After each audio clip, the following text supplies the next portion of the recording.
So hey guys again welcome to the next part that is part 2। हम लोग इस part 2 में question 17 से स्टार्ट करके 32 क्वेश्चन तक जाएंगे। सो हमारा first question question number 17 screen पे है।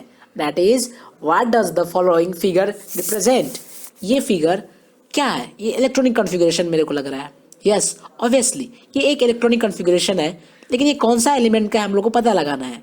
तो बेसिकली हम लोग कैसे पता लगाएंगे? By the seeing electron first में। तो इलेक्ट्रॉन प्रोटॉन न्यूट्रॉन से हम लोग कोई सा भी एटॉमिक स्ट्रक्चर से उसका एलिमेंट का पता लगा सकते हैं। तो यहाँ पर देखिए दो सेल है के एंड एल, राइट। और हमारा फर्स्ट के सेल में कौन सा कितना इलेक्ट्रॉन है?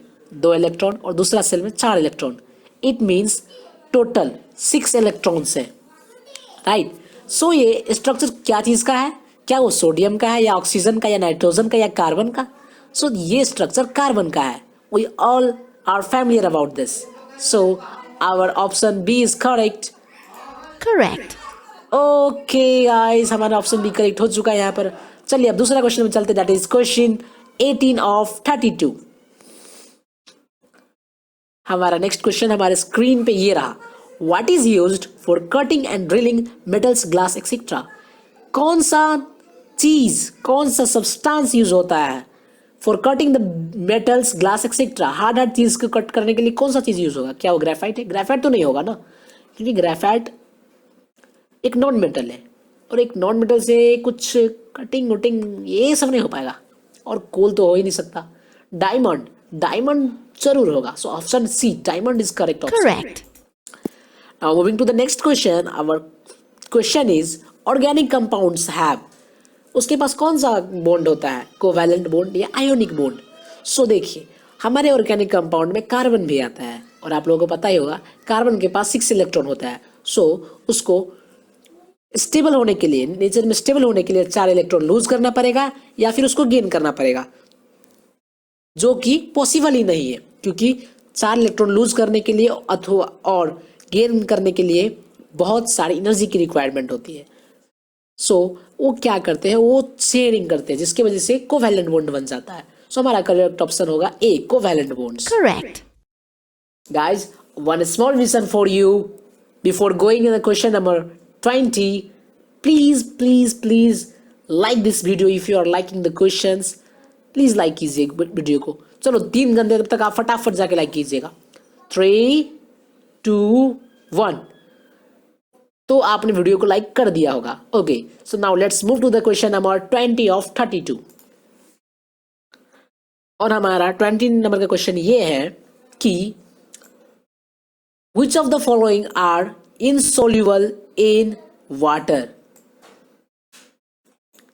सो हमारा कौन सा कंपाउंड वाटर में इनसोल्यूबल होता है? Do you guys know about this? So क्या ऑर्गेनिक कंपाउंड वाटर में सोल्यूबल होता है? नहीं, ऑर्गेनिक कंपाउंड वाटर में सोल्यूबल नहीं होता है। Correct. सो हमारा ऑप्शन ए करेक्ट होगा। Now next, compounds form due to the covalent bonds are called covalent compounds. So क्या है यहाँ पर कोई सा भी ऑप्शन कोवैलेंट कंपाउंड का है? A ionic compound, B covalent compound. So ये रहा हमारा answer. Let's click on it. Correct. Okay, device में भी बोल चुका है कि our option is correct. Okay, so now our next question is the number of electron pairs which an atom share to acquire a stable condition is called what it is called। क्या वो valency है या वो covalency है या फिर valence electron या D electrovalent? क्या आप लोगों को इसका आंसर पता है? मेरे को तो पता है, मेरे को लग रहा है कि ऑप्शन बी होगा करेक्ट। तब भी मैं एक ऑप्शन ए को सिलेक्ट कर रहा हूँ। ओके, ऑप्शन बी करेक्ट है, तब भी मैं ऑप्शन ए को सिलेक्ट कर रहा हूँ। लेट्स सी कि ये डिवाइस हम लोग को गलत बताता है या right. Oh, device said it's wrong answer. So our correct option is B, covalency. Correct. Okay, so now another question is the branch of chemistry that deals with the compounds formed from carbon and hydrogen is called which chemistry? Tell number A organic chemistry or B inorganic chemistry. So guys, हमारा जो chemistry है basically वो 2 types में divided है, organic chemistry, inorganic chemistry. So जब भी हम लोग कार्बन का बात करते हैं तो वो ऑर्गेनिक केमिस्ट्री के अंडर आता है। Correct. ओके, सो हमारा ऑप्शन एक करेक्ट था. Now our next question is diamond and graphite are dash allotropes of carbon, crystalline और एमोर्फस. सो बेसिकली आप लोगों ने वो डायग्राम देखा होगा, ज़रूर देखा होगा आप लोगों ने. वो डायमंड, वो उसमें क्या होता है कि डायमंड और ग्रेफाइट को क्रिस्टलाइन में डिवाइड किया होता है. कार्बन को बेसिकली टू में, एक क्रिस्टलाइन और एक एमोर्फस में डिवाइड किया जाता है, और क्रिस्टलाइन में से डायमंड और ग्रेफाइट को डिवाइड किया जाता है. ठीक है, तो हमारा ये ऑप्शन क्या होगा? Diamond and graphite are which form allotropes of carbon, the crystalline allotropes of carbon. Correct. So our option A is correct. Now our next question is coal, charcoal and lamp black are the dash allotropes of carbon. क्या वो crystalline है या amorphous है? सो यहाँ पर हमारा option B correct होगा, क्योंकि ऑब्वियसली बात है, जब ग्रेफाइट और डायमंड क्रिस्टलाइन होगा तो कोल, चारकोल, लैम्प ब्लैक ये तो एमोर्फस ही होगा. Correct. So we are correct, guys. Let's move to the next question. Our next question है the layer of a graphite is arranged in, okay, please think what will be the answer of this layer. The layer of graphite means उसका structure कैसा होता है graphite का? Graphite के पास देखिए graphite क्या से बना होता है? कार्बन से, और कार्बन में 4 इलेक्ट्रॉन होता है, और उस 4 इलेक्ट्रॉन में से ग्रेफाइट को बोलते हैं ना, graphite is a good conductor in heat and electricity. Why? Because it has a 1 free electron. उसके पास एक फ्री इलेक्ट्रॉन होता है, उसके वजह से वो इलेक्ट्रिसिटी कंडक्ट कर पाता है. और यहाँ पर हेक्सागोनल शेप में क्या होता है कि जब भी आप बॉन्ड बनाएंगे तो हेक्सागोनल में एक ग्रेफाइट में एक इलेक्ट्रॉन फ्री रहता है, इसकी वजह से वो इलेक्ट्रिसिटी कंडक्ट कर पाता है. सो हमारा यहाँ पर ऑप्शन बी राइट होगा, जो है hexagonal.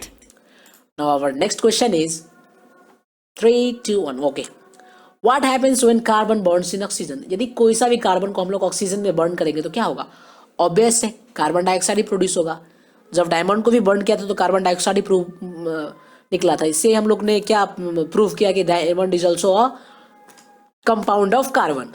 Okay, so carbon dioxide is the correct option. Now our next question is what is called the branch of chemistry which deals with the study of inorganic compounds? ये तो बहुत easy question है, जो इसमें हम लोग inorganic compounds के बारे में चर्चा करते हैं, तो इसको हम क्या बोलेंगे? हम लोग, I told you before that, मैंने आप लोगों को कहा था कि केमिस्ट्री 2 टाइप्स में डिवाइड होता है, ऑर्गेनिक और इनऑर्गेनिक. सो जब हम लोग इनऑर्गेनिक कंपाउंड के बारे में पढ़ेंगे तो ऑब्वियस उसको हम क्या बोलेंगे? Inorganic chemistry. Correct. So our option C is correct. Now let's move to the next question. Next question है which is the purest form of carbon? So carbon का प्योरेस्ट फॉर्म कौन सा है? Do you guys know? Carbon का purest form कौन सा है? क्या वो ग्रेफाइट है या कोल है या डायमंड है या चारकोल है?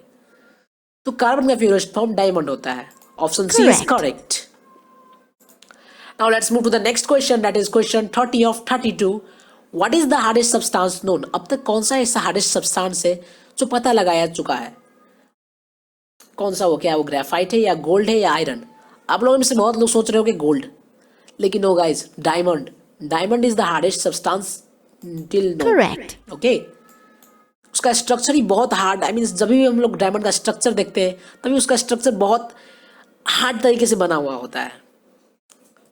So our question number 31 of 32 is carbon forms either covalent bond और इलेक्ट्रोवैलेंट बॉन्ड. सो कार्बन कौन सा बॉन्ड बनाता है? कोवैलेंट या इलेक्ट्रोवैलेंट? कार्बन के पास 4 इलेक्ट्रॉन होता है, जिसको ना वो लूज कर सकता है ना गेन कर सकता है. तो कार्बन शेयर करके कोवैलेंट बॉन्ड बनाता है. So our option A is correct. Correct. Okay guys, our next question is which of the following substances are allotropic forms of carbon? तो बताइए, ये आंसर आप लोग मुझे कमेंट बॉक्स में रिप्लाई करके बताएंगे. यू हैव टू, ऐसा नहीं कि मेरा क्या गलत हो जाएगा, नहीं, you have to reply. Answer is answer. So आप लोगों को ये आंसर का कमेंट बॉक्स में रिप्लाई देना होगा. सो गाइस, नाउ आप कौन से टॉपिक में एमसीक्यू चाहते हैं और कौन सा टॉपिक में आप लोग कुछ एक्सप्लेनेशन चाहते हैं, please comment it down in below the comment box.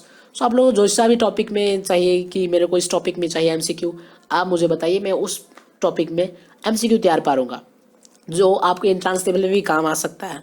So okay guys, this much for today. Meet you soon in the next video. Till that, bye and be safe and be healthy.